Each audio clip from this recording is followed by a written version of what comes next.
Good evening, everybody. Thank you for tuning in to the Legacy Builders series.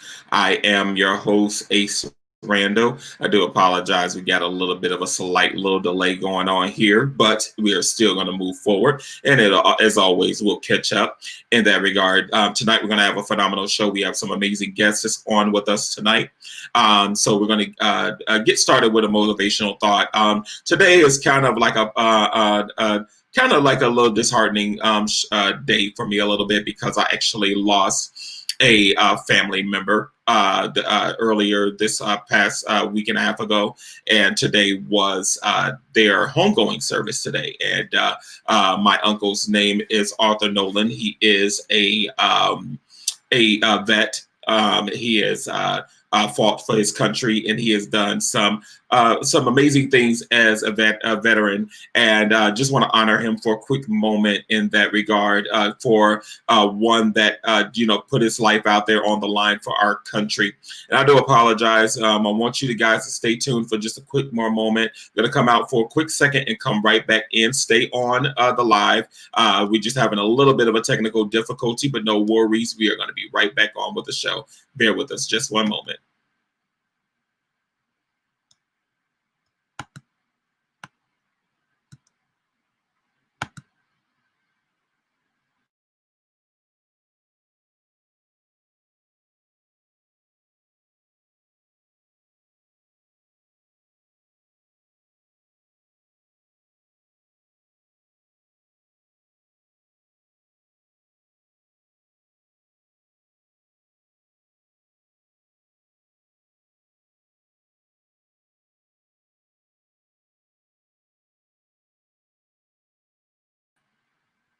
All right, you guys, I do apologize for that. Had a little bit of a little slight delay there, but we are back and we are rolling and we are strong. So as you heard, I had a loss of a family member. My uncle passed away a couple of weeks ago, and his memorial service is today. And he is a vet, or what have you, and he's fought for his country.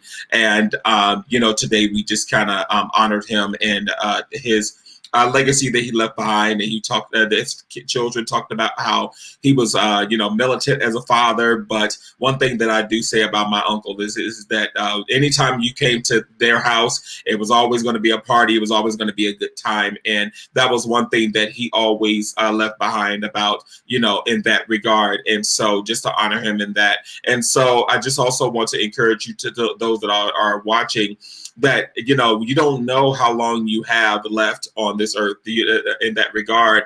The time is of the essence, and you can miss opportunities and miss life and miss enjoying life, being focused on trivial things and unnecessary things. And, take just this moment of time during this quarantine to really assess your life and really look at what you've accomplished and what you haven't accomplished, and really assess to see how much time you wasted. Now, after you got done doing that, get over that pity party and realize that you still have enough time to pick up from where you left off. Go ahead and go after those dreams and goals. Don't allow time to get the better of you, and allow yourself to see yourself on the other side of the grave. And you know, it'll be better for you to monopolize on your time that you have and take advantage of that, and really you know, put that time and energy. With that being said, you know, assess property, buy, you know, build business, get your credit in line, you know, build, you know, legacy, and part into one another. These are things that you can use with the value of time, because every second is precious. Just within the last it's 7 minutes and 10 seconds into the show, 10 minutes ago is gone. It's gone. We can't rewind back and in real time and recapture that time. That time is gone, and we want to monopolize the moment. Let's take the scriptural for a moment. Moses said, let me count the days that I might apply wisdom. Count the days so that you can apply wisdom to every day that you have grace to live and that you have breath in your body. Apply wisdom, use the time wisely, and capitalize on the time that you have. We only have 24 hours in a day. And so what can you do in 24 hours within the day? A lot. And so I want to encourage you to think about that in that regard, because again, we don't know the hour nor the day when it's time for us to close our eyes, and it's time for us to take our eternal rest. With that being said, we're going to go back into a livelier moment. I know that's more of a day that I'm dealing with today because of you know, a passing, but you know, I just think that that's a really good thought to think about, that you don't know when it's your time, and you want to capitalize on those moments. So with that being said, I have some phenomenal guests coming on. These are some referrals from some good friends of mine, Dr. Richard and Nefertina Serrano. They, of course, you all know very well about them because I talk about them quite often on my show. They're dear friends of mine as well as clients, and they referred them over to the Legacy Builder series. They're doing some amazing things in their businesses and entrepreneurship. So let's stay tuned as we introduce our guests of the hour. Legacy Builders, Enasha and Aikeem Bradshaw, CEOs of God and Credit. Stay tuned as we experience the journey of how Enasha and Aikeem Bradshaw built their legacy.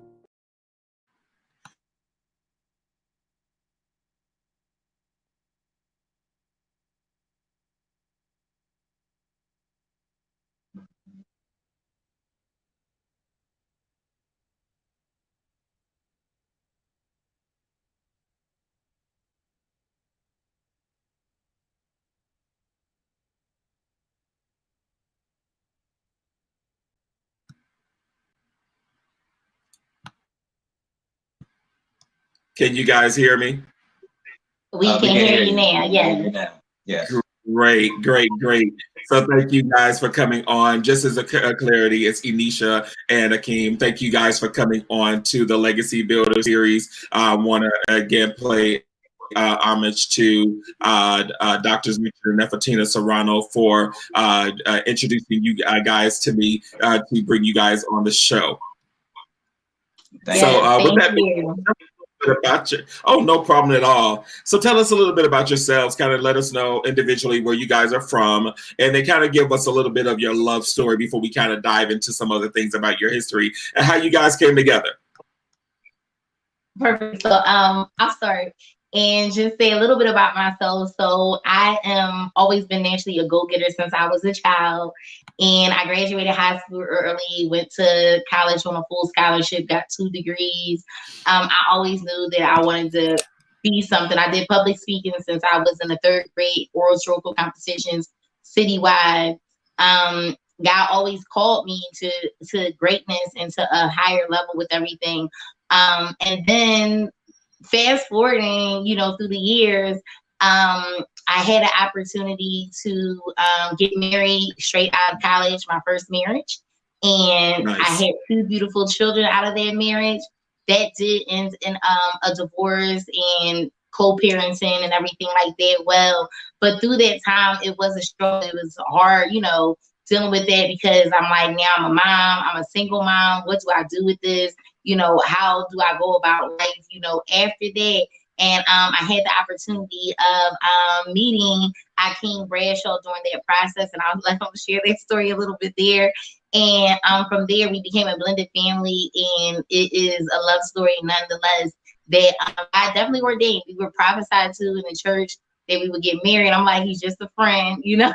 You know, you say he's just a friend, right?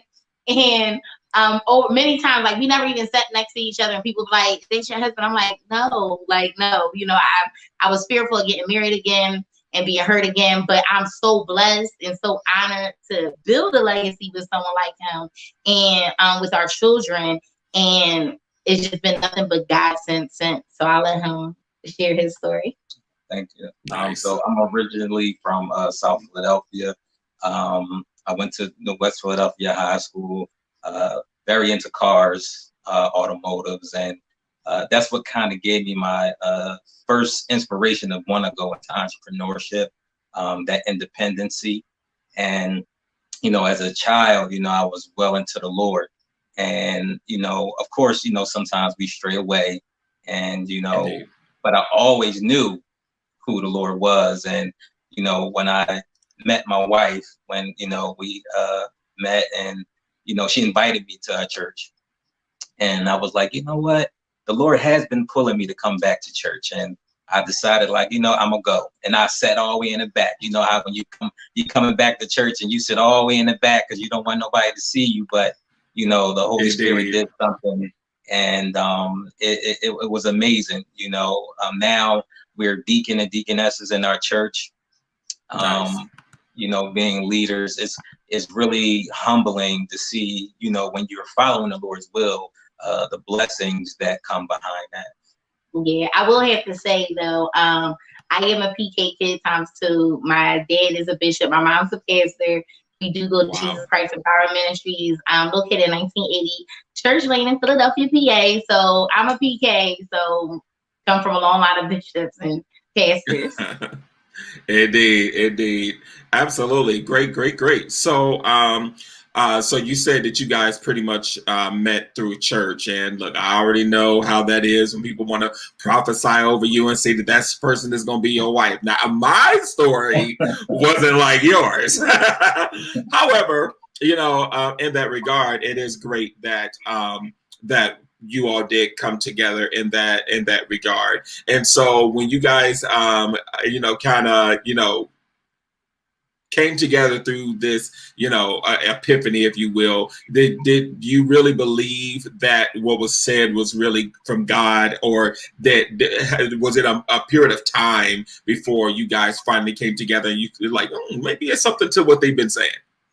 Okay, so I'm all about being transparent. So let's take one step back. We didn't meet at the church. We met on an online dating service. So at the time, I was actually working at a car dealership selling cars and everything. Come from finance department and everything like that. And I didn't have time. I was just divorcing. When you sell cars, all your time is at work. My kids were in daycare, so I was like, I don't have time to date. So I actually just went on an app and just started looking just for conversations and friends. Nothing much, nothing more. Coincidentally, where we went, and we became fishers of men because it was off of Plenty of Fish, and so that's the joke. It was fishers of men. There, I did not know. Plenty of Fish, Lord. Dating, getting married, and I'm like, the Lord didn't even let me date. It was just him. And then it was like, okay, this is your husband. So at first, no, I didn't believe it because I kept telling people like, no, we're just friends. Like, that's it. Right. No, like friends. Like, right. Our parents always say we knew before you guys knew. Like everybody knew before. I think we were the last ones the Lord decided to tell. And the funny thing is, with all the prophecies, everything that was happening, we did finally start dating and everything like that. I said, well, Lord, if you really want us to get married, tell me exactly when. So he told me, he said, call another prophet. So I called the prophet. I said, did the Lord tell you when? Gave the same exact date that he gave me. I said, oh, as when we might as well just, I mean, at the time, boyfriend. But I said, we might as well just get married because I don't need no more proof after that. It was right. That was confirmation enough. And so we thought we were going to get married, like, you know, plan a year and do this. The Lord said, oh, no. So I really think that our marriage wasn't ordained for us. It wasn't really about us. It's about the things that he has, the legacies that he has through us, the generational curses through us, because he knows that we're going to be obedient nonetheless. Absolutely. Absolutely. Well, that's good that you guys were able to, you know, build that momentum. And yes, online dating is, we won't even talk about that. But, you know, God works miracles. He worked miracles. So, you know, you guys were a love story that, you know, kind of partially came from Plenty of Fish, but that's great. Now let me kind of go back over your history a little bit. I know you said that you know, growing up in school, Enasha, you were saying that you had, you know, just this passion for some things that you were doing as a child, and they kind of grew over into entrepreneurship. They each individual, and I'm going to ask you both the same question individually. Were you all pursuing entrepreneurship when you were at a younger age, or was that something that really kind of manifested more either in your adult life or after you were married? So, quick history back. My grandmom did baskets and sold Mary Kay and different things like that. Were really creative. My mom used to sew. Her clothing line was Enasha's Dreams. It was me and my brothers they put together. And so I seen entrepreneurship growing up. Did I have a desire to do it? No. I wanted to work a good career. I was going to either go to law school and do something great. And one of my degrees was in paralegal studies. I love contracts and intellectual law. And then I saw how certain things were going for lawyers. And at the time, that's when the economy hit and my internship didn't work out that way. But I had my other degree in business. And so I kind of went with the business degree because it was kind of open and let me do a lot of different things. But for me, entrepreneurship didn't come until I was really in corporate America. I mean, working my butt off just to wait for someone to retire and take another position and go up higher and higher. Right. And I kind of noticed, I was looking back like, is this something else? Am I missing something? I took a pay cut. So I went from selling cars, right? I was a mom and a wife then. So I was like, wait, something's missing. I'm making really good money. But now I have no time, like no time at all to be a mom or a wife. Literally, we were eating out every day, doing everything, all those things that come along when you think like, when you get married, you're going to do this. And when you have children, you're going to do this. The daycare was raising my children. And so I had to look at that. And so I said, I'm going to take a pay cut. I'm going to go back to a university. I'm going to work in the finance department because I always love numbers and helping people. And I said, I'm going to help people as far as student loan goes. And I love my job. Not necessarily the people I worked with. So that's what came. I love the people, helping the people, the clients and everything. But then it came to, I was like, wait, so I'm taking a pay cut and I'm dealing with more stress. I said, something has to give. Now, the funny thing is, you know, God, you don't even have to pray to God to get an answer. And I was just one day sitting in my office chair. I said, there has to be something more than this. It has to be. And I knew, and he kept throwing entrepreneurs in my face that were local. It wasn't even like far-fetched. Like I could touch these people. I knew these people. I'm like, well, how they get their first almost $1 million? They was just having overdrafted bank accounts. I'm like, wait a second, what is going on here? He kept showing it to me. And I was like, all right, you're not showing me this for nothing, Lord. And the Lord was like, hey, start that business. I see you want to tell me what that is, Jesus. Like, do you want to tell me what the business is? I said, and then when he told me, I had the nerve to say, okay, so to fit in my plan, after 2 years, I'm gonna go here. I get free education here while I'm working, so I'll do that. Then I'll come back to that. More prophecies to come. People were like, start the business. And I knew at that point what it was. And I was just like, Lord, now with it, the funny thing is he made the situation really uncomfortable, whereas though I was going to have to leave that job nonetheless. So I started the business. Wow. That's really interesting. Same thing with you, Aikeem. Did you experience something of that same sort growing up as a kid, or was that something that developed no more in your adult life? Well, I came from, a single parent household. So my mom, she worked very hard, very hard. I had that work ethic, at a young age. And Indeed. Being an entrepreneur came a little later on.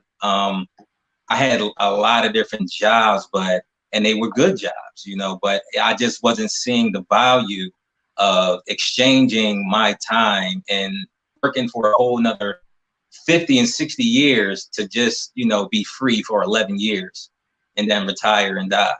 That's not something that I wanted. I know that it had to be more to life than just that. And that's when, my wife actually, introduced me to, the actual opportunity of becoming an entrepreneur. And I've been, trying to, grasp, the whirlwind of becoming an entrepreneur, but it's fun. It's fun. Indeed. You want to be your own boss, but those things come with responsibility. So you want to make sure that you are ready and not just wanting a title, but what comes with being an entrepreneur. That just reminds me of the scripture Absolutely. where he's saying, to whom much is given, much is required. So although you want a lot and you're like, I want to be an entrepreneur, I'm gonna make a lot of money, I learned real quick that I can't have my cake and eat it too necessarily right away. That comes with progress. So in time. Absolutely. And I'm glad you said that, because it's going to segue into my next question, because I want to, this is just like you said, it's about transparency. That's what I want our guests to do, is to really talk about real talk things. And because people think that it's all glamorous and everything, to be an entrepreneur is going to happen like this overnight, and it doesn't. And with that being said, you have a story of two individuals that came together with two individual families, and then, you're building entrepreneurship. So tell us about the complexities or even the struggles of how to maintain. Did you, did one of you work a full-time job and one did full-time business, or did you both go full-time business and just kind of jumped out there in faith and, see what happens? Kind of tell us how your backstory of what you did to build momentum into, either being full-time business, if you are full-time business, with that being said. I'll let him start. I still work a full-time job as well as being an entrepreneur. I'm a big believer of, until you feel as though you can totally walk away from your job to be comfortable, you always want to make sure that you're continuing to grow. So I have my job to seed my business, so you don't want to just, throw everything away. Yes, we walk by faith and not by sight, but we also have to have wisdom. So I just, want to make sure that we are still covered in the back end, and definitely soon, very, very soon, be full-time entrepreneur. I am a full-time entrepreneur. I'm the risk taker out of the relationship. I'm one of them, like you said, you want to move now, guy, kind of thing, like, all right, I gotta go, So I'm one of them, like, send me, Lord, send me, I'll go. And I'm like, all right, this was the strategy he gave me. We got to run with it. If I got to stay up all night, I'll do that. And so with that being said, I thank him for complimenting me, because sometimes he's like, wait, hold up. Let's pray about it. Confirm that this is what he wants us to do now. Not that he doesn't want us to do, but is it time now? And so I'm like, as we're growing and our business is growing, it's going really, really well. We have nothing but God to give the glory to for that. Is now at a point of, is God going to make him uncomfortable too? Or is it going to be a time where we can just say, you always want to leave when it's comfortable and convenient, but that's not necessarily how God works. It's case in point, my circumstance, I wanted to have my plan. And so I'm telling him, prepare for it, because I know that when God blows, he blows. And, you just got to kind of go with that wind. So absolutely, we're preparing for that, and not in the sense of financially, we wanted to have a little bit more saved up, because we purchased a home in June during COVID. And not only that, we wanted to get it paid off the end of the year, as well as we're opening up a brick and mortar for our business, because we were completely virtual for the last couple of years. And now it's like, hey, we're doing all these things. What do we do? Because we do have two small mouths to feed. We have a 6-year-old, an 8-year-old. So you want to make that wise decision. However, we believe God. We know that all things will work together for the glory of those that love him. So we're going to activate on our faith, as long as we hear God and we heed what he's telling us. Indeed, that is great. Interestingly enough, my story is different as an entrepreneur. I was on a job, and the Lord told me, he said, you said you're going to be full-time business by this particular time. And he said, well, get ready, because I'm taking you off this job. And he did just that. And, and he said, I called you to be an employer and not an employee. And so my situation was different, because I still don't have a spouse that can have that balance. So being, able to do that on my own by faith for, majority of the 15 years I've been in business, it does have its journeys and its complexities. But two, Enasha, I do understand your thought process, because when you get, I'm like you, when I get something, I jump on it immediately. And when you're prophetic in nature, and I'm only going to say that, and I'm not going to go too much deeper than that, but when you're prophetic in nature, when you get insight from the Holy Spirit about a vision or a dream, you want to seize the moment, kind of like what I was talking about earlier in the show about time is of the essence. We don't know when our time is going to, be here, and you have to be like the sons of Issachar. You got to discern times and seasons, and if you don't move in that timing, you can miss the wind of God, as you just said. So absolutely, I 10,000%. Absolutely. And that's amazing too, that God is giving you a spouse that is able to, also when you're seeing, okay, let's go. And he like, okay, well, let's get some groundwork done. Let's get some stability done. And it complements and it brings stability to the vision. That is amazing. That is amazing. So before we get into discussion about your current business, was there any other businesses that you started prior to the one that you're doing now? No, it wasn't a business that we started. I had several ideas, several things that I said, hey, I'm thinking about. It's kind of like a side hustle, something I would want to do, but never to me, it was you get a good job. I went to college to get a good job. So you work your way up the total pole and you get paid well. My life wasn't how I planned it at all. I never planned to be married at all. They're married twice. I never wanted any children. Now I'm absolutely in love with my children. Didn't think I was going to business for myself, but that's when you're called, you're called. It's no sense of me being Jonah in the well, jumping in the well, and going through all that, causing a whole big old storm. All that. There's no reason to do that anymore, because I know that it's going to go His will. It's His will, not mine.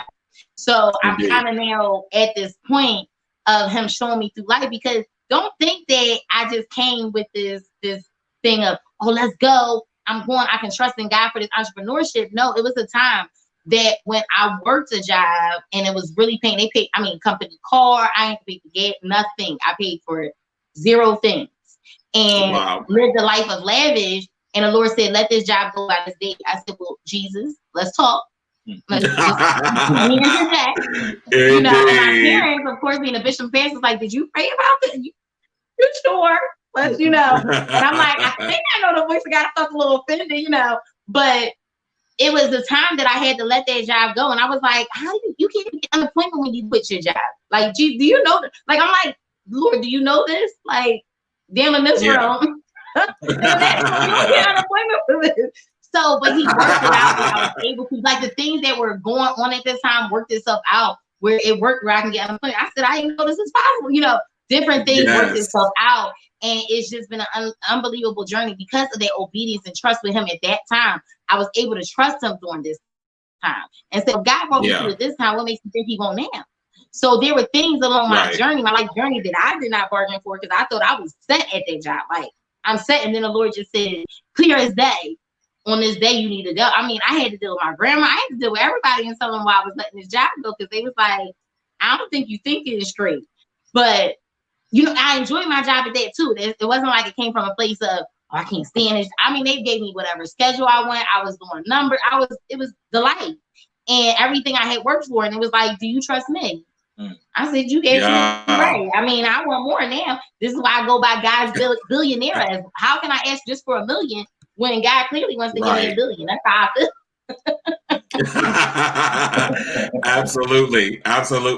That is amazing. I tell you, it's interesting how certain situations will come to lure you away from something that's pulling you away from purpose. I talked about this as an example about pruning and weeding, and about how even in pruning, you can cut away good branches that are actually valuable branches. But if they're putting more weight on one side, or you pulling you away from the sunlight, is going to eventually kill the tree. And so that job, even though it was giving you that access and those resources or what have you, it was literally pulling you away from what He really intended for you to be, or what He wants you to do. So you know, and it was a great job, good branches, great job, great resources, great money, you know, insurance and all that stuff, you know. And I had that same question with God. I was like, wait a minute, God, you talk about, at first I was like, okay, we're gonna do this, let's go. But then I was like, wait a minute, this is a consistent check, Jesus. This is insurance law. Oh no, maybe that was the devil talking. Exactly. Like, wait a minute, God, I don't think that's you talking. But he said, I want to be obedient. I just want to be clear that you ain't seen that. You know, the message came to me and not like, was it for my neighbor? Because I could tell him. Was it for me? Indeed. But God said to me, he said, he went matrix on me. He said, my will is inevitable. You coming off this job one way or another. And I was trying to fight, and I went from either walking away from it freely to actually being, you know, let go from the job. And, you know, and of course, entrepreneurship it has its struggles. It does. And, you know, but the payoff at the end, you know, when you put the effort and the energy into it, and you get the results out of it, or what have you, it's definitely going to pay off in the end. So great story. Let's pause here for a quick moment, and we're going to take a quick break to pay our bills and do a little advertisement really quick, and we're going to come back on. Bear with us just a moment. So with that being said, I'm not going to put up our general advertisement, but I want to inform you guys that Legacy Builder series is getting ready to take some major and different turns and when it comes down to what it is that the show it has to offer. And so we are looking for people that can partner with us to become LBS partners with us, so that we can help take this series global. We have some things that's on the horizon, some things I can't share with you just yet, but some things are coming together. And so if you're interested in partnering with us, we just started doing this on the last show. Feel free to take a snapshot of this screen and so into that. We got some things for people that are partnering with us early that you're going to have accessibility to. We're going to have some different merch that's going to be available that you'll have accessibility to, and the list goes on. And so partner with us. We have had some people that have been partnering over with us since the last show, and so we would love to have you to help us take this series global, especially of those that you feel like you've been receiving some valuable information. We have some amazing guests coming on, and they're sharing their stories, and we want to take their stories to the world. So thank you guys for taking a look at this, taking a screenshot, and feel free to sow via Cash App. Thank you guys. With that being said, we're going to go ahead and dive more in. If you came onto the show a little late, no worries. We are streaming on 5 different Facebook pages, on YouTube and Periscope, so you can go back and watch the replay and enjoy the stories of our phenomenal guests. With that being said, let me go ahead and bring my guests back on. Thank you guys for coming, staying on with us. And so we kind of got into your history a little bit, about how you grew up as you know, and grew together and came together in marriage, and how you are building legacy and entrepreneurship. So tell us a little bit about your business, God and Credit, and if you have any other entities as well, you can go ahead and tell us about those as well, and tell us about how that came about, and you know, what exactly you do with God and Credit. I'll start and I'll let him finish. So God and Credit started just as it sounds. God gave it to me, and so I said, you know, someone might get God first and then Credit, because he actually made this our ministry. Because what had happened was I was helping people in the church with their finances and everything like that. And so I'm like, a lot of people just don't know. When I was selling cars, I could help them lower their rate, but I could not help them with their credit score at the time. Even when I went in the finance department for college, I can help them at that moment, which was after the fact, but not before. And I realized that a lot of this had to do with credit, and people just did not know about it, including ourselves. We ended up having bad credit. When I met him, I had better credit. We used credit for our wedding. We'll talk about that another day. Did different things. And we were like, we gotta do better. It has to be something better than this. We can't be making money and I have good credit. And contrary to popular belief, a lot of people who have a lot of good money don't have the credit. So don't think that you're walking around here just because you can't afford something, you're the only one with bad credit. It actually happens to a lot of great people. And we just need to be able to be open and honest and talk about it.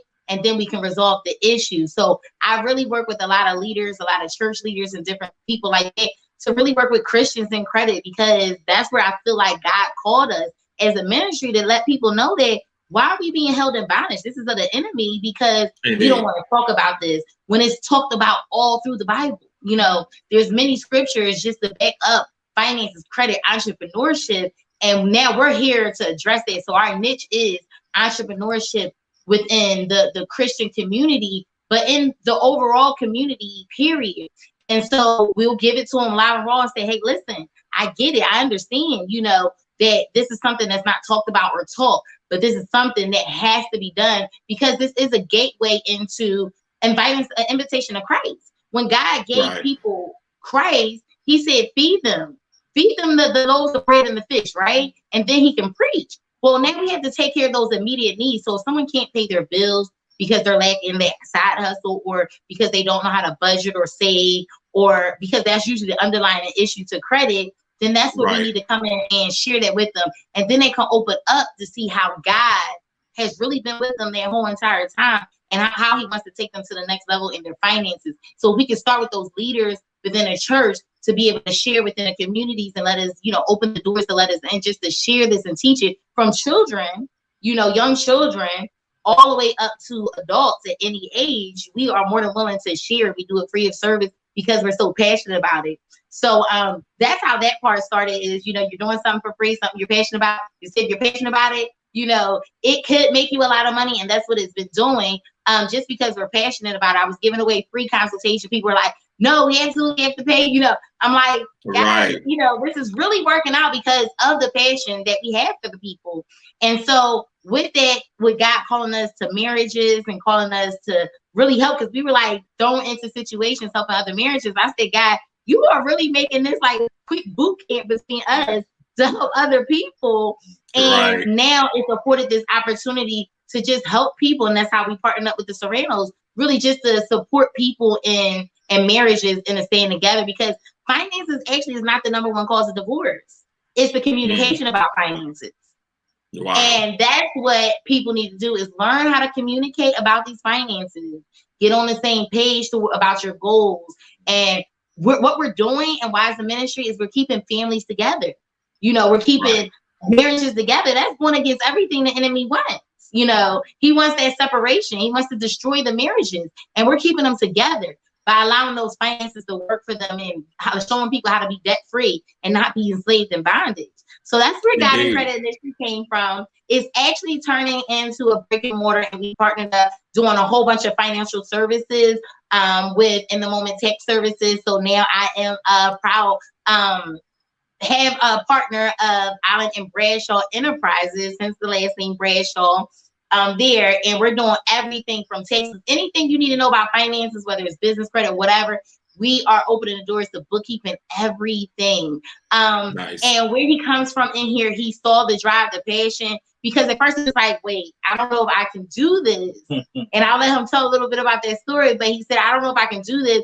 Is it going to take me away from God? And a lot of entrepreneurs think that their business is going to take them from what God really wants them to do. And we had to have a conversation of how this business was our ministry. So I'll let him take it away.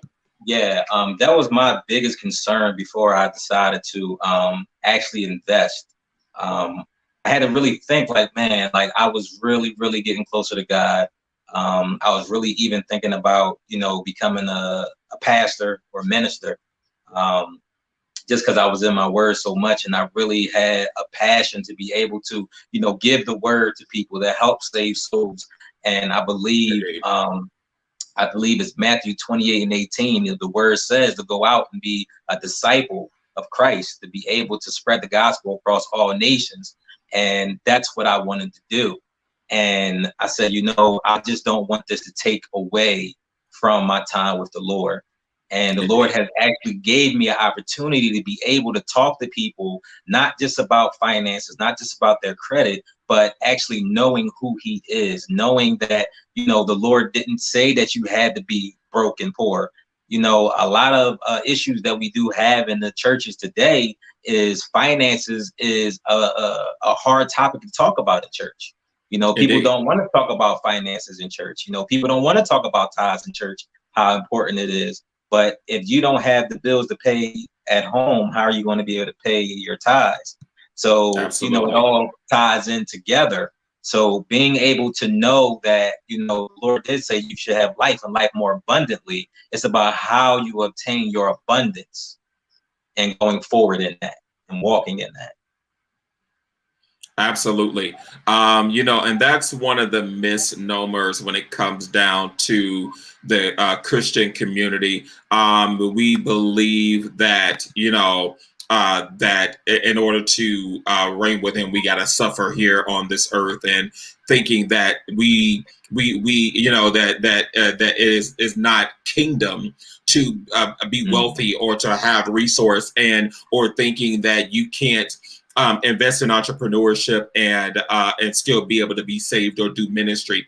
And you know, for one, I've been in business 15 years, and I just use myself as an example. I'm a prophet and I do ministry, but in everything that I do is prophetic, and it doesn't always have to be laying hands and prophesying and saying, "Thus said the Lord." Sometimes it's a general conversation. Sometimes, you know, through my graphic business, it's not that the Lord is showing me this vision in the spirit, and I'm seeing all this, you know, spooky wooky stuff concerning somebody's life in order to do their graphics. What you do exudes out of you and what you do and everything that you do. And so it's not always so spiritually you know, deep or spirit, you know, in that regard. It's in your DNA. You do it whether you know you're doing it or what have you. And so even if my ministry is called Kingdom Culture International, and it's about cultivating a culture of kingdom believers around the world, and it's bringing holistic balance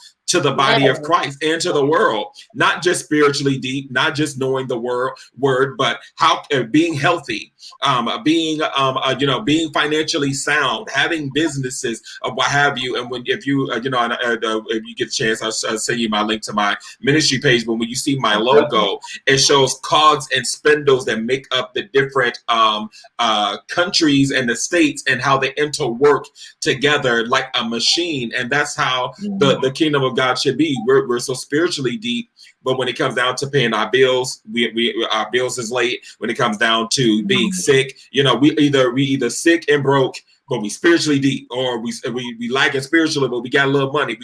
We don't have balance in all these areas and functionality. And so I'm glad that you all in your journey experience that you can still be saved. You can still be in ministry and still be entrepreneurs, and you don't necessarily have to go into a boardroom or go into a office and say, "I'm prophet such and such, I'm pastor such and such." Can you go in and command the room and still conduct business without being so religious and deep? So that's some of the things that I even teach. Yeah, that's something that I teach people, that regardless of who your office is, your name is your name. You know, that's your office, that's your ministry, that's what part of your purpose. But your name is what they want to know. They want to know who you are, and not your ministry office and ministry title in that regard. And can you govern in business? Can you navigate in the marketplace in that regard? So that's really good. So tell us a little bit more about God and Credit, the details about the services that you guys offer, and actually, before you answer that question, one of the things that I say to people, because I have a company called Legacy Brand Consultants, and we mentor people in doing business or building their business or expanding their businesses. And with that being said, one of the things that we say to them is, you do it first so that you master it before you say that this works. So kind of tell us about how you applied those principles of building and establishing credit, and then how that grew into your business, and then tell us more about the services that you offer. Okay. That's awesome. So real quick, I'll let him kind of key up on this, but I feel like it's important to be products of products, right? So even being a Christian, I can't tell you about walking through life as a Christian person if I never was a Christian telling you all about it. You'll be looking at me like I'm crazy and sideways. So not that you have to have bad credit to understand it, but you've had that. I think us going through something gives us a different appreciation and understanding of what people have gone through. It becomes a part of the testimony, so that way someone finds me relatable. Like, listen, I went from good credit to bad credit to trying to fix my credit myself, to making mistakes, crying, being frustrated and fearful and confused. Like, how does this credit work? That's how I got it. I was like, I don't get this, but I need to know, because I need it to work for me. And that's really where that kind of, he watched me at the kitchen table, just like, I don't understand. I did everything right. Why? What's going on with this number? So now we can literally, our names are everything. But I'll let him go on with this question. One of the things that I know that, you know, most people have a problem with is budgeting. You know, being able to budget, being able to, you know, set aside things that are really important and things that, you know, you can really go without. So, you know, you might have a problem with that. And that's one of the services that we actually do provide, is actually teaching you how to budget, how to actually put a plan together to be able to do that. Paying off debt. You know, a lot of people are in debt, whether it's student loans, whether it's a car, whether it's a house, you know, being able to pay that debt down faster. And in a time where, as though instead of it being maybe 30 years, it'd be more so like 10 years. And being able to utilize that, it's lifting, it's a weight lifted off your shoulders, that you don't have to worry about that baggage of debt and not being debt free, because it's an awesome feeling of being debt free and still owning what you have acquired. Indeed. Yes, I think we, like I said, I feel like he put our marriage in boot camp. We had to do budgeting. We didn't come to in agreement with each other. Like, who's doing joint accounts. You know, I was like, no. You know, he's like, yes. You know, we weren't in alignment with everything. This is not one of them happy-go-lucky, like everything just works out magically. No, there were times where I was like, you want me to do what? Why are we doing it? I'm a savior. We need to be rewarded. We need to live life. And so we had to come and find balance in all of that, and then show other people how you can find balance in doing that, and why these conversations are important, and having those conversations so you're on the same page. So everything that we utilize and tell someone to utilize, we utilize first. How to pay down debt, you know, become debt free. How to save, because I'm trying to tell y'all, if I can tell y'all this one secret about how to save it, I wish I knew it sooner. You know, I'm like, you trying to save $500? Like, you was like, wait, I need that for something else. We didn't understand the concept of emergency fund. Like, you hear these things through the years, but really having to be, when the Lord puts you in situations of grace, I'm like, all right, Lord, if you told me it was for somebody, like, you could have just told me, because we're going to have a whole business going to deal with this. Because I was stressed out during that time. Like, my husband had to put me to work a lot, because he was like, worry about nothing. I'm like, you say that, but you're not looking. This is this income. And still, you know how God's math is. I'm like, I still don't understand God's math at times where it was like, where's this coming from? Where did this come from? How are we making less and bills getting paid faster? You know, to a point where we literally come the end of September, October's bills will already be paid. We'll still have savings. We'll still be able to do and afford the lifestyle we had, and still make sure we're budgeting that lifestyle. So it's still a continuous conversation and learning experience. And now we're just sharing those tips and tricks with other people. You know, we build our house on solid ground, and now it's like, hey, I know you want a house like this, but let me show you how to get it. I don't want to just give you the house. Let me show you. We don't want to just give you the fish. We want to teach you how to fish. Because one thing that most people don't do is they want to get good credit, but they don't know how to maintain good credit.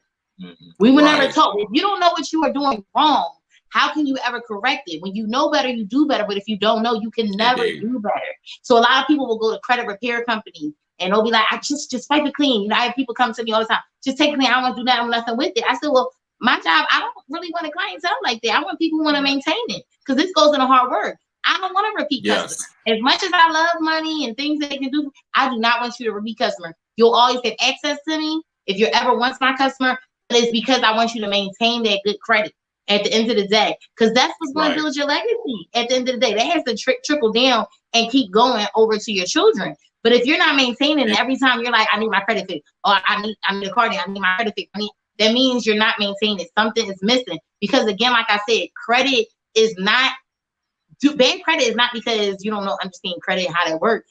It's the underlying issues, like he talked about, savings and budget. Because if emergency happened and you're using a credit card, you don't know how to save. That's what that tells them. If you have a whole bunch of late payments on there, but it tells me that you don't know how to budget. Sometimes we need that peanut butter and jelly sandwich, but we don't want to, But that's what that shows us and what we've been through, because we've been to the days where it was like peanut butter and jelly sandwich, like that's what you gotta do. Is not what you want at the time. The temporary sacrifice for a long-term gain. Same thing with our lives. This is temporary sacrifice for a very long time, eternal gain. So everything I related to the word of God because it works. That's how it works. Indeed. Absolutely. Absolutely. And, and I'm glad we have, we've had different entrepreneurs of different walks of life on the show.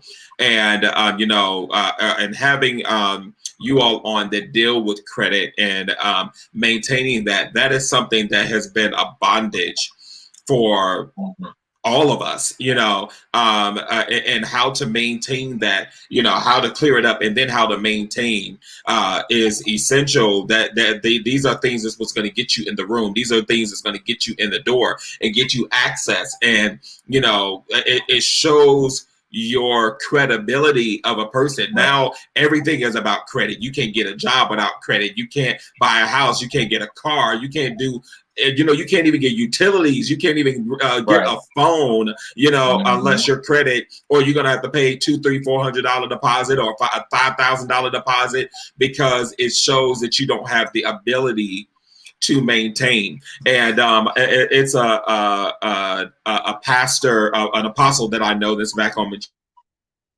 Chicago that said about people that have issues with paying their bills on time is not because you're broke, it's because you have an integrity issue.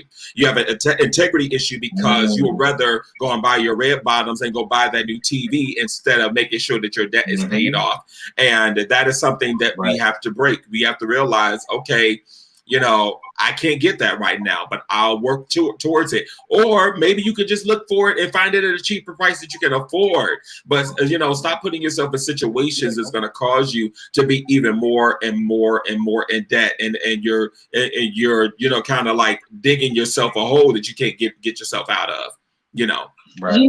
Funny thing that you say that statistics say that 46% of people, millennials especially, are, trying to keep up with the Joneses and they don't even have it to do. And Indeed.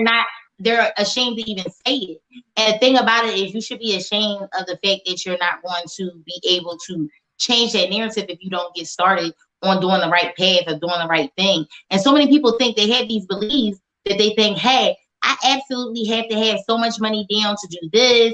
I have to, then the things I hear people say is, oh, in 3 to 4 years I buy a home. Well, what is stopping you? Credit is the only issue. What is stopping you from buying a home? We bought a home. All they asked us for was $700 down during COVID. Wow. That was it. And most people, that's less than most people's rent. So if people knew that you could take advantage of these opportunities and things out here just by having a good credit score, not having an okay credit score, a good credit score, on your way into a great credit score, you can change your whole entire trajectory and your life. Because like you said, this can hinder you from getting a 6-figure job. It hinders people. If you're looking for a job that pays over $70,000, guess what they're looking at? Your credit score. So if you're like, why am I not making over this amount of money? You might want to take advantage of it. I had people trying to rush me to get their credit fixed. They're like, I have a job opportunity, but they told me they're going to check my credit. That's going to be the determining factor for promotions, for different things like that. How much we pay for our insurance premiums. Like you said, it affects every area of our lives. So we have to understand that we need to present a good name before ourselves, because why are the churches looking so ran down, different things? Because not only can people pay their tithes, but how many churches can we go over in the church and say, okay, who can sign our name for a new mortgage, a loan, so we can get the church fixed up? They're not going to get approved, including the pastors. Right. And so that's where me and Aikeem come into play to say, we're going to change that narrative. We're going to go ahead at Jeremiah experience. I'm like, you want to talk to finances in the church? But I learned that he had me on a Christian credit tour where people were just flying me out and just like, let's talk, come share this at my church, because this information was just free to him, because I feel like this is free information. And if you want me to fix it, great. If you have someone else fix it, great. Just fix it. Fix these issues so that way you can have a legacy in debt. That's not how it works. Your net worth is never going to be anything if your liabilities exceed your assets. That's just not the way it works. Indeed. Absolutely. Absolutely. You know, and it's funny, as you were just talking, I was just reminded of this scripture, not to make this a deep moment, but, you know, in Proverbs 22:1, it says, a good man's name is to be chosen greater than riches, even more valuable than gold or silver. And having your name is, your name, it holds weight and it holds, you know, value.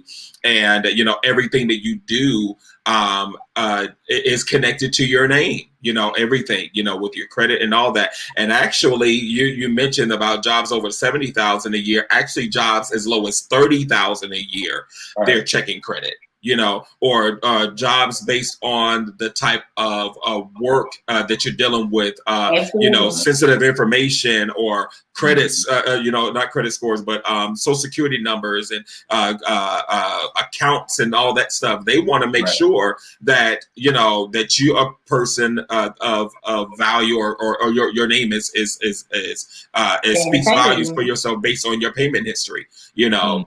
So, you know, this is it. This is the world and where it is, and you have to adapt or you become irrelevant. You don't, you know, you won't sustain in that regard. So that's great that you're teaching people that. So I know we're a little bit past the hour. Well, we're getting ready to be past the hour. So I do want to ask you about two final questions. One of which, what is on the horizon for you guys? What do you have? This is things that you're legally able to share, or that you're able to share with us right now that is on the horizon that we can be on the lookout for you for? Absolutely. So we partnered up with well, first let me just add that me and Aikeem have helped over 100 people nationwide start their credit repair franchise. So if anybody's interested in starting their franchise, we believe in helping people and empowering people to be entrepreneurs, to learn how to fund your dreams. So maybe credit wasn't initially something you wanted to do or a thought about, but if you're passionate about helping people, we can show you how they can fund whatever God's given dream is for you, and be able to kind of work from home and do what we've been able to do. But this opportunity has allowed me to meet and network with a lot of wonderful people like yourself, Ace, like Dr. Serrano, and so many other people. I've actually partnered up with one of my business partners who I helped open up a credit franchise, and she was doing taxes.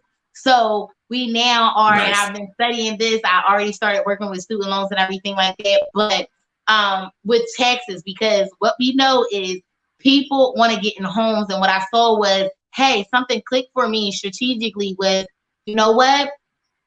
If someone has a down payment for a home by getting their income tax money, then if they just fix their credit in the process while they're in that motion, they can have a down payment towards their home and be in their home in a 6-month period, maybe even less, depending on what they want to do. And so that's how we partnered up. And so not only have we been doing the taxes part of it, but bookkeeping, because nowadays, especially after COVID, so many people have started side hustles, small businesses, and don't even know that they can get more or been able to have been approved for these grant monies that were available if they had certain paperwork that a bookkeeper will help with. And so I wanted people to have access to all things in all areas so we can get them on the right path of running their business, you know, going into entrepreneurship, making sure not only their credit is getting them getting into a home and going through that process, but also to make sure that their taxes are done right, where they're getting credit. Many people don't know that when I worked my business from home,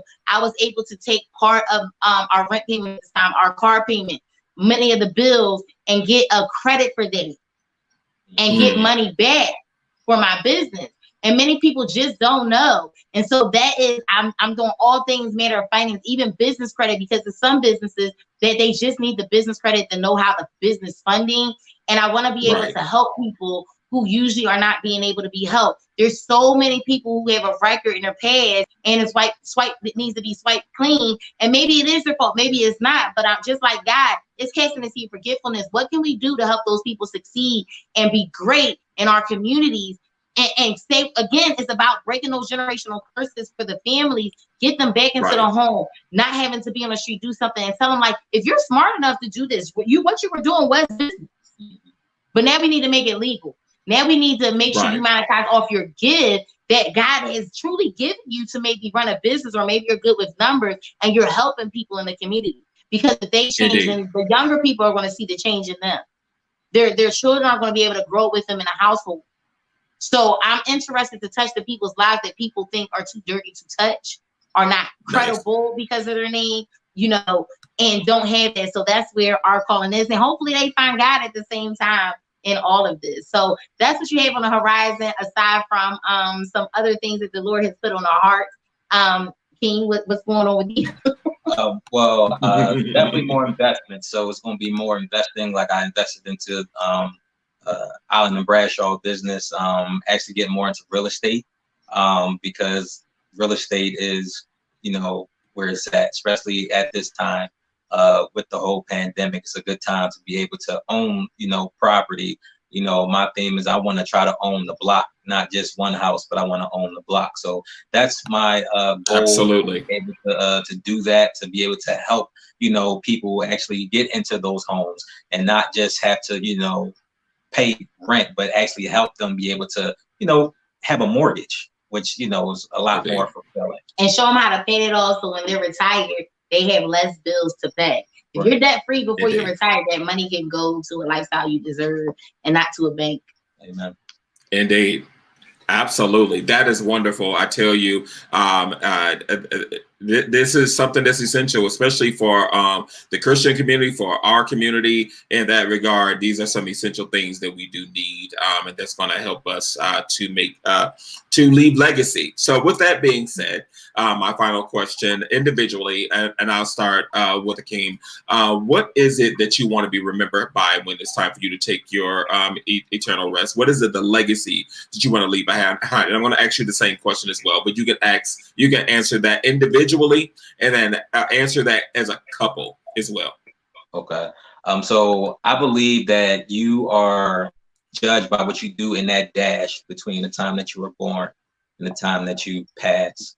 And my legacy is so I can actually be able to leave something to my children, whereas though they didn't have to struggle as much as I had to. As much as I seen my mom struggle, you know, working at a hotel for years and only getting a pen, you know, for, you know, a recommendation or a bracelet when she retired. You know, that's not, you know, the lifestyle that I want to have my children go through. So being able to have, you know, properties for them, to have businesses for them, have a trust for them left, and, you know, in my will, you know, to have a will set up, which is important. A lot of people don't have wills or trust, but you want to make sure you have those things set up so they will be definitely taken care of, and, you know, actually teach them now about the financial literacy. Indeed. Absolutely. So for me, my legacy is to build other entrepreneurs. So I don't plan to live a life of success. Many people will say, I want to live a life of success. To me, my legacy is living a life of significance, because when you live a life of success, you got yourself to the top, right? And you're good. Indeed. But when you live a life of significance, you led other people to the life of success, a life of significance. You showed them the way. My plan is I want us all at that pond fishing. I don't want to be the only one and throwing the fish out. I want us all, because there's room for all of us at the top. It's not like it's not enough. We don't need the crab in a barrel mentality. We need to be able to kind of lift, change the mindset and put our hands down and say, come along with me. I know we don't know. Maybe we don't know what we're doing. Maybe, you know, we didn't when we did it, but people who trusted us along the way, because it was just a God-given passion and something that God just laid on our heart to really teach wealth to the masses. Because in learning credit and financial literacy, we're learning wealth. So for my children, we're teaching them about credit. Like, they're literally asking us, well, what's your credit score today? You know, who is your new partner? They're no longer saying, when I grow up, I want to be A. When I grow up, I want to own A, is what we talk about in our home. And the good news is we actually go into schools, or our company will go into schools. Not only do we give scholarships, but we teach 5th through 9th graders financial literacy, because we know the schools are not teaching it. Our company actually finances ourselves, the books, everything like that, and giving back to the community. So to me, it's really important to not just worry about our generation, but the generation that comes after us, not just my kids, but God's kids, the people that are coming Indeed. after us, because those are the people that are going to take care of us. You know, at the end of the day, it may not be our children ourselves. You never know. But if we can touch somebody else's life, then I know for a fact that we'll be able to really get to the top together. That life of significance Indeed. is what's important to me. Absolutely. That is amazing. Now, collectively as a couple, what is it that you guys want to leave as a legacy behind from you guys' marriage, as far as legacy in that regard? I'm glad you asked that because we were talking about that and some of the things. So a part of the legacy is that we do want to become authors in the future, to really just lay the blueprint out of what needs to be done, because we do a lot of talking and speaking engagements, but we really just need to write it down so that way someone can read it and run with it. You know, write the vision and make it plain. And so we want to write out the vision for them, not just as, I guess I'm really, God has been concerned with the niche, and it's really faith, family, and finances, and knowing that we're working with married people who desire to be married.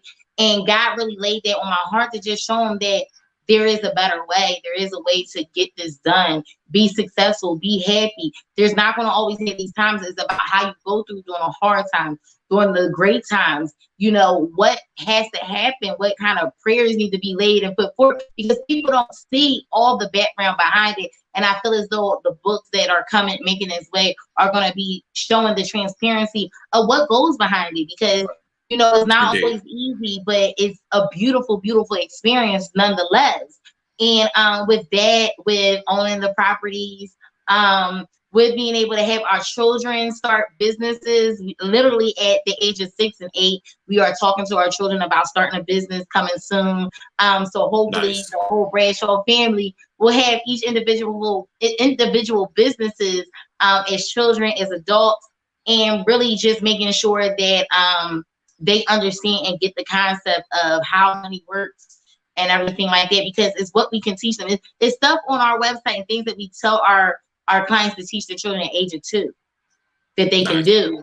And so we want to just create multiple families empowering themselves to be entrepreneurs, working from home.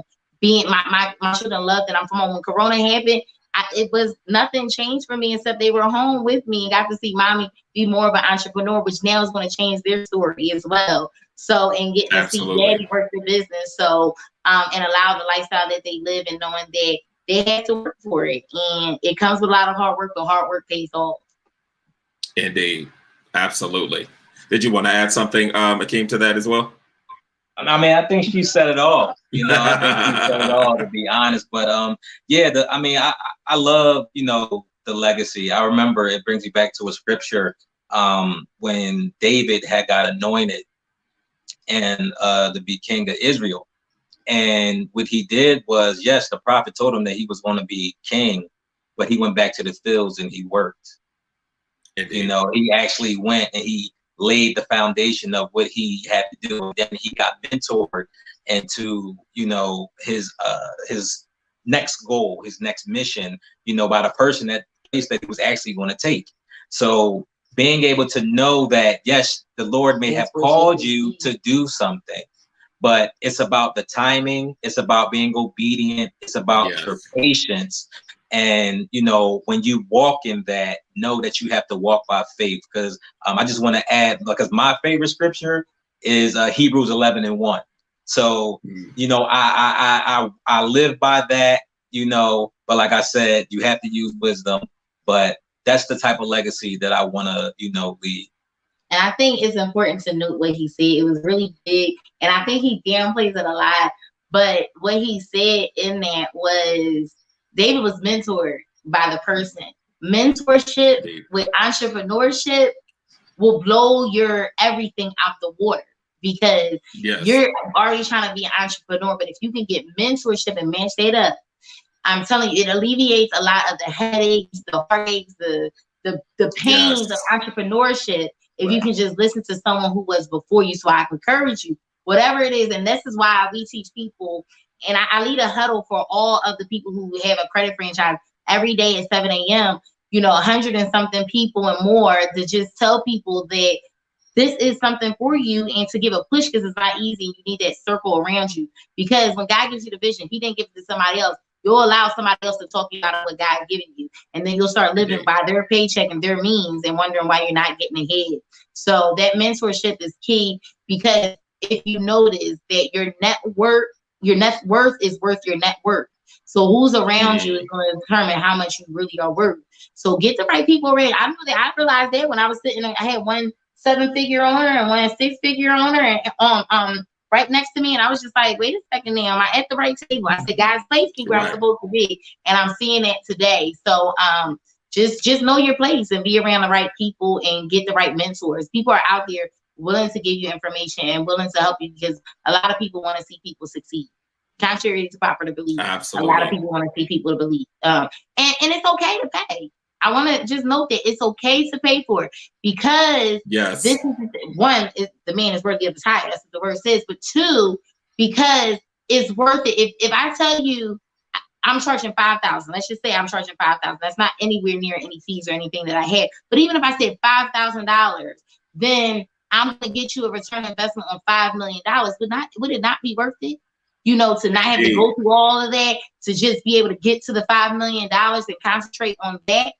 So I just want to encourage people, because even if I give it to you for free, the thing about giving it to people for free, sometimes it goes by the wayside. So if you see somebody charging $5 for something, you like, it's worth so much more than that. It's because we want to give it away for free. But we know when we give it away for free, it got to cost you something. You got to invest in something. If you don't invest, you have no grit to it. You have nothing to keep you there. Exactly. So even if it's a $5 investment, a $300 investment, whatever it is, that investment is going to help you with that follow through. Absolutely. I love it. Actually, you just confirmed a lot of the same things that I've been saying over the last a few episodes about how when you know, your future, your destiny, your purpose is worth the investment.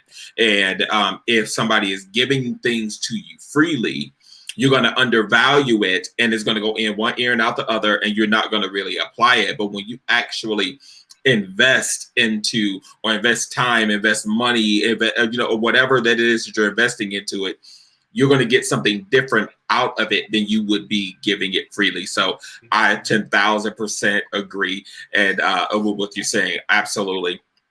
I also want to thank you guys for coming on the show tonight. Your story has been phenomenal. You guys, you see scrolling on the bottom of the screen, their information. Follow them on their websites, on their Instagrams, on their Facebooks. They have a value of knowledge that they have. And she said it right there, that you want to invest into your future, and you have people that have been in where you're going and been where you're trying to get, where you're headed, and they can help you to get on the highway faster than you're taking streets, or you're riding a bike, or you're walking. They can actually show you how to get in the car and how to get on the highway, or how to get in a plane or a train to get to your destination faster. And so seek their information. Information is definitely listed below. Be on the lookout. They're going to have some books and some definite information. And also, if you want to bring them to your area to train people on financial literacy, if you want to do it, as groups, or get your family together, get your ministry together, follow them and definitely seek them out. Thank you guys again for coming on to the show. Thank you for having us. Thank you. Oh, no problem. It was a pleasure. Hang tight. Anytime. Hang tight, and we'll be right back with you. So with that being said, you guys, I also want to again to encourage you, to get your credit in line, get focus on getting things in proper alignment, so that your credit won't be the thing that hinders you from walking in the door. You can be going after something. You can have a great vision, a great plan, but that credit will be the thing that stops it. And so I want to encourage you in that. Make the steps and the tools necessary. Even if right now you can't afford to pay someone, start making the steps. Make phone calls and see how you can to pay stuff off, or to negotiate to get those dollar amounts that's owed down, so that you can be able to get that removed off of your credit, or do the beginning. At least make the effort, so that you can be able to reallocate those funds to somebody else. They can be able to train you and show you how to be able to, clean up your credit, and to maintain and to build good, healthy credit. And so with that being said, thank you guys for tuning in. Also as well, as far as partnering with someone and getting people involved, I also want to reiterate earlier, as I mentioned today, Legacy Builder Series is getting ready to go. Is trying to go on a more global platform, and so we are looking for people that can partner with us so that we can be able to take the Legacy Builder Series to another level. Season 1 is actually ending at the end of September, and we have had an amazing season from July, the first week of July up until the last week of September. That's 3 months of the Legacy Builder Series on Mondays and Wednesdays, and then we're going to take a hiatus for about 3 months, and then we're going to come back on in January. In January, our expectations of the show is going to be vastly different. And so we are looking for those that can be able to partner with us and to become an LBS partner. As I mentioned earlier, there's going to be some different things that we're going to be giving away to those that are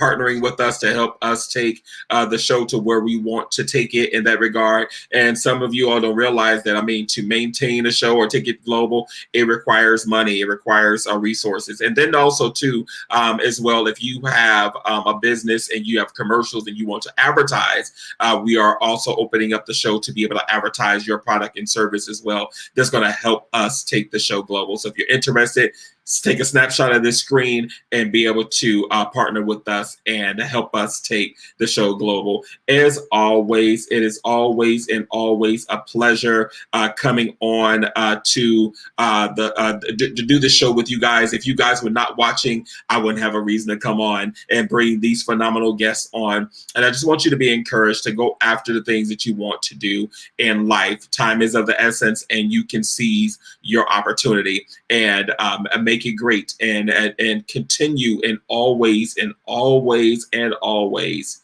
continue to build legacy. Thank you guys for tuning in, and you have a great rest of your night. Thank you for viewing the Legacy Builders series. Tune in July through August, Mondays and/or Wednesdays at 7 p.m. Eastern Standard Time, with special guest panelists to appear. Want to be a guest or a sponsor? Send your request via email to legacybuilderstv@gmail.com. Till next time, go forth and build legacy.